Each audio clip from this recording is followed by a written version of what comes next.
오늘은 평생 가면을 쓰고 살았던 어느 대학 교수의 이야기를 담은 미국인 작가 폴 오스터의 소설 보이지 않는에 대해 생각해 보겠습니다.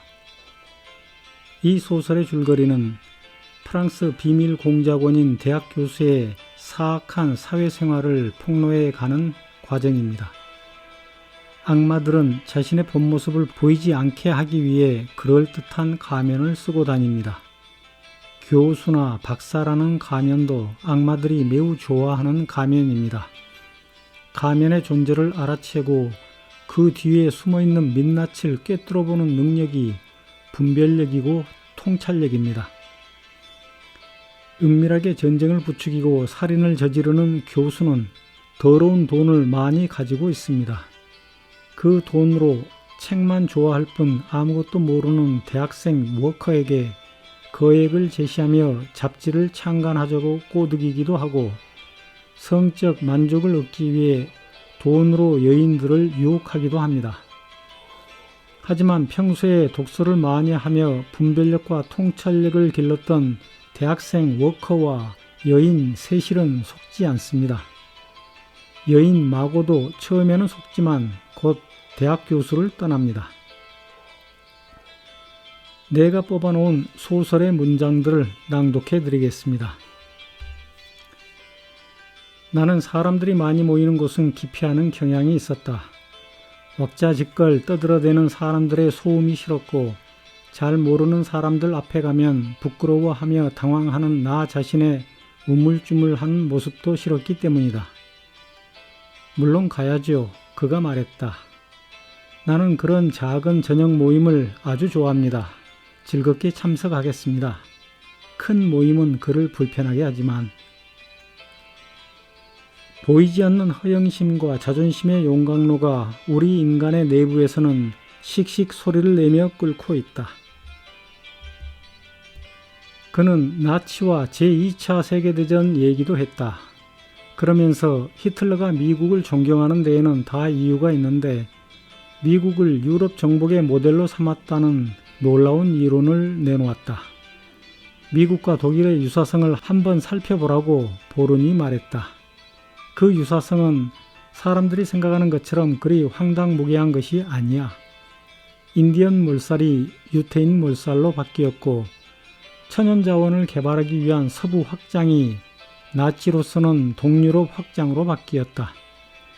미국이 저임금 노동을 확보하기 위해 흑인을 노예로 만들었다면 나치는 슬라브인들을 노예로 삼았다. 공포는 나를 침묵시켰고 그렇게 침묵을 지켜야만 그와는 다시 만날 일이 없을 것 같았다. 나로서는 그를 다시는 만나지 않는 것이 무엇보다 중요했다.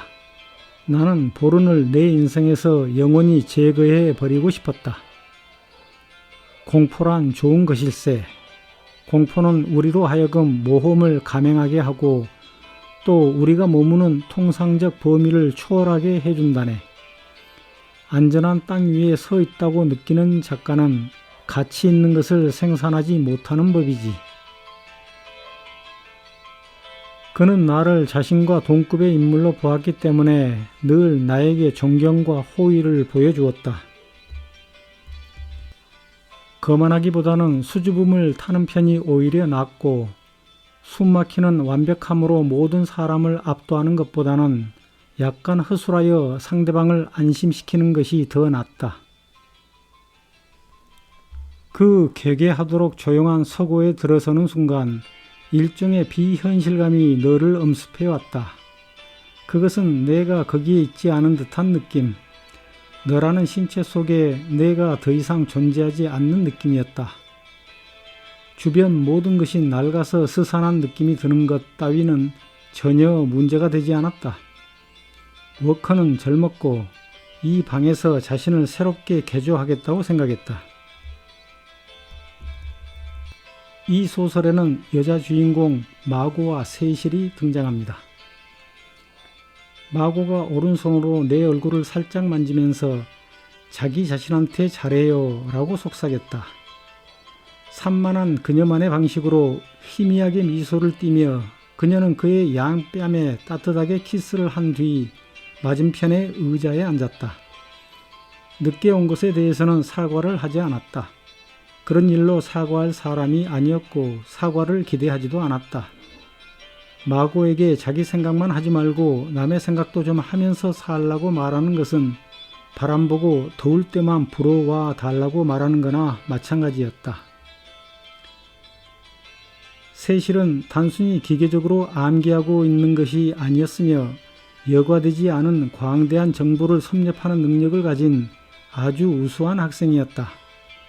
감수성이 풍부하면서도 통찰력이 예리했고 독창적인 의견을 갖고 있었으며 다소 수줍어하고 신경질적인 점은 있었지만 토론을 할 때에는 자신의 주장을 철저하게 고수했다. 2달 전에 나는 가난한 천국이라는 제목으로 필리핀에서 살면서 느꼈던 것들을 영상으로 만들었습니다. 그런데 그와 비슷한 내용을 이 책에서 발견했습니다. 평생 가면을 쓰고 사는 대학 교수가 은퇴하여 캐리비안 해역에 있는 조그마한 섬에서 살고 있습니다. 작가가 묘사한 섬은 필리핀에 흔하게 있는 섬들처럼 매우 아름답습니다. 대학 교수는 남편과 사별한 후 혼자 살고 있는 세실을 섬으로 초대합니다. 그리고 세실에게 거액을 제시하며 회고록 집필을 도와달라고 하면서 청혼까지 합니다. 하지만 평생 독서로 분별력과 통찰력을 길러왔던 세실은 늙디 늙은 대학 교수가 쓰고 있는 가면과 그 가면 뒤에 숨겨져 있는 민낯을 발견하고 섬을 떠납니다. 네인시와 멜린다가 음식을 가져왔고 새뮤얼은 테이블을 정리하고 설거지를 했다. 하지만 식사가 진행될수록 점점 불편해지는 나 자신을 발견했다. 나는 하인들에게 봉사받는 것을 원하지 않았다. 그런 일은 날 불쾌하게 했고 이렇게 흑인 3명이 백인 2명을 위해 일하는 상황이 특히 마음에 들지 않았다. 그것은 그다지 즐겁지 못한 과거 식민지 시대의 복사판이었다. 내 아래로는 반짝거리는 광대한 바다 외에는 아무것도 없었다. 세상이 지금처럼 아름답게 보인 적은 없었어. 나는 혼자 중얼거렸다. 이곳은 의심할 여지 없이 아름다운 곳이지만 거칠고 비호의적인 아름다움이었다. 나는 속으로 어서 이곳을 떠나고 싶다는 생각을 했다. 감사합니다.